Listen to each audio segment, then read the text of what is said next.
Out of every single one of these new characters, I thought Kendo was the one that was gonna be broken, and she's been by far the most disappointing character. I thought she'd be great, but this is a flawed character in desperate need of a rework already, or at least some significant buffs. The idea for this character is great, but the execution just isn't the best. Now, some of this can be easily fixed with a balanced patch. One of her quirks is very inconsistent, for instance, and I think that's just a matter of adjusting a hitbox or buffing the ability. But other things, however, just don't make sense. How are you gonna make a character that excels from close range, but not give her any kind of mobility to catch up with the enemy team? She feels incomplete. That said, this was my experience with the character. Others might have found her much stronger, but for me, there's really only one way to play her, as unfortunately, there's a lot that just doesn't work with her. Welcome to my character overview for Kendo. Kendo is an assault character, which apparently is what they call defense characters in this game. Neat. Time to ignore that. As a defense character, she gives her team a defense buff. She's got a pretty good auto combo with 4 hits, advancing quite a bit, and a jumping attack that in my opinion is not great for combat, as it jumps higher when you hit the button and often misses the opponent completely. But that little jump can help you with movement sometimes. Just beware that it's got a really long recovery time before you can do anything. Her special action is Big Fist Carry, which sounds like a 2-year-old naming things. I mean, can't fault it for accuracy. You can grab one of your allies and carry them for as long as you have meter. You can also throw your teammates far or up in the air, which is good for the looting phase mainly, for characters that don't have a lot of mobility. But here's where I find the first flaw with this character. Because in combat, its use is very limited. You could use it to throw an ally into an enemy who's running away, for instance, to finish them off, but not much else. If you throw someone into battle to initiate an encounter, they're gonna be alone and outnumbered, because then you have to catch up with them and you don't have any movement abilities. And if you're getting beat up as a team, you can save an ally throwing them away from the battle, but then you have no mobility yourself, so you just kinda die. It's a weird ability, as Kendo's moveset doesn't seem to complement it at all, but speaking of her moveset, let's take a look at it, because it's not all bad. First up, the Alpha Quirk, the Stone Throwing Fist. It's your go-to projectile, which behaves a bit like a shotgun. As soon as you fire it, the rock breaks and splinters in a spread pattern. If you hit someone close range, up to 4 projectiles can damage your enemy simultaneously. And if that happens, if all 4 of them connect, it deals really high damage. But the spread is huge, so from mid-range, it's not great, as you'll only get 1 or 2 projectiles connecting. And from far away, the projectiles will disappear, so they can't even reach the opponent. The attack power goes up with every level, and at levels 4 and 9, she gets another round in the chamber. From close range, this will absolutely melt away health bars, but she does have to be really close, and once again, she has no mobility to do so, meaning this will work against 2 kinds of players only. The first one is players who have no idea what they're doing and will just rush Kendo until they die. But the other kind is just you catching someone by surprise, and if they have a movement ability to get away from you, you're never catching them again. Moving on to her beta quirk, the Big Fist Shield is her signature move. Kendo puts up a shield that cancels or deflects attacks from the front. You can walk around with it, turn it around to face attacks coming from different directions, but you do have a slower movement speed. The shield only depletes while getting hit, it does not deplete by itself over time, so you can just hold this up forever if you want to, and there's no cooldown until it goes empty. But even if it does, the cooldown is not too long. This was the ability that made me believe in this character at first. She gets more shield health with every level up, with the size and reload speed getting buffed at levels 4 and 9, and that size increase is really significant at level 4. It's definitely worth it in my opinion, and of course it's even bigger at level 9. The shield is an amazing counter to a few characters, as melee completely bounces off of it, giving you the chance to counterattack, punishing your opponents. They have to take this, if you're fast enough. Ida, for instance, has a really hard time playing against this shield, and it's really easy to block projectiles from long-range characters. That said, it's not flawless, and some characters directly counter this shield without even having to try. Shigaraki's attacks, for instance, they travel through the ground. The shield cannot block any of it. The same goes for Todoroki's ice, and other types of splash damage often get through the shield, like these huge projectiles from Mount Lady. As you can see, this single projectile damaged the shield along with Kendo's health. It hit both the shield and the character. So for as good as this ability looks, it is not flawless. That said, I don't think this is the problem quirk. The problem quirk is the Gamma Quirk, Big Fist Grip, the biggest Kendo problem of them all. Kendo slaps her hands together, dealing a lot of damage and knocking opponents away. She is completely armored while doing this, but like most armored abilities, it can be interrupted on startup, triggering the cooldown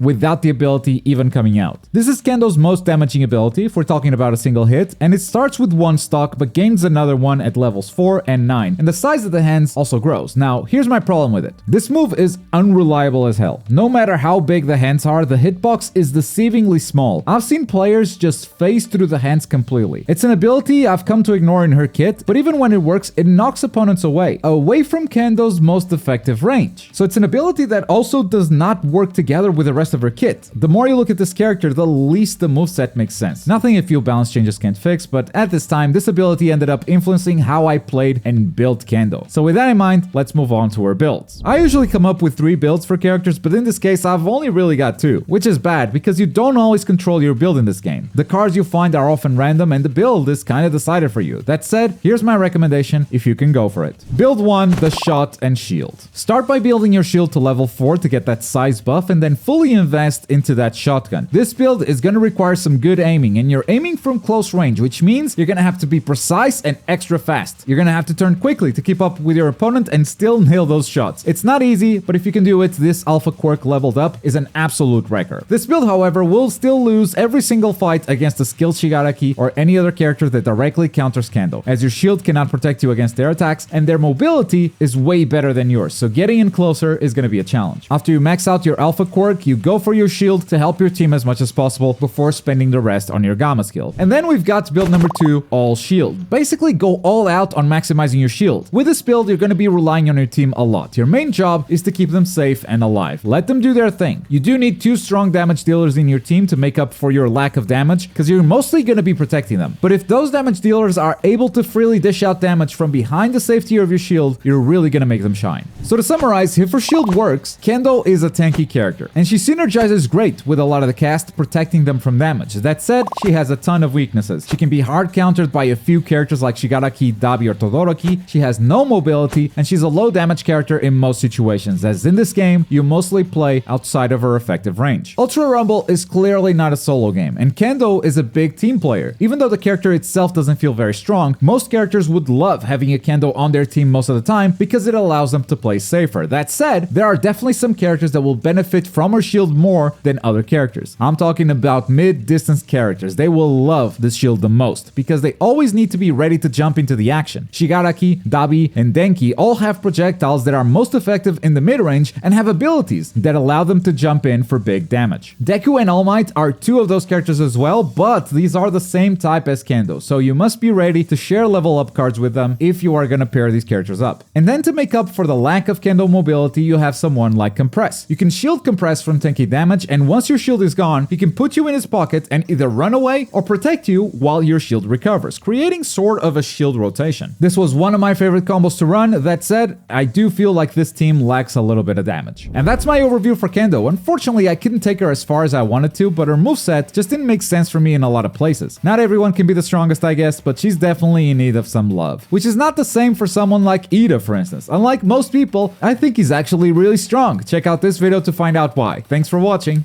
Bye.